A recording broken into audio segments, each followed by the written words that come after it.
மலேசியாவில் அதிகமான தனிநபர் தகவல் கசிவு ஏற்படுவதாக ஹூஸ்கால் வருடாந்திர அறிக்கை தெரிவித்துள்ளது.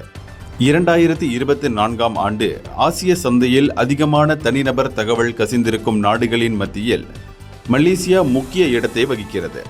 இதன் வாயிலாக பல மில்லியன் பேர் நிதி மோசடியிலும் ஆள் மாறாட்டத்தினாலும் பாதிக்கப்படக்கூடும் எனவும் அவ்வறிக்கை தெரிவித்துள்ளது.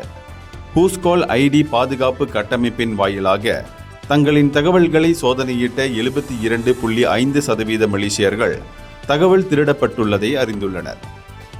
98% மலேசியர்களின் தொலைபேசி எண்கள் கசிந்துள்ள வேளையில் 89% மலேசியர்களின் பெயர் தகவல்கள் கசிந்துள்ளதாகவும், இதைத் தொடர்ந்து முகவரி மற்றும் மின்னஞ்சல் தகவலும் கசிந்துள்ளது என தெரிய வந்துள்ளது.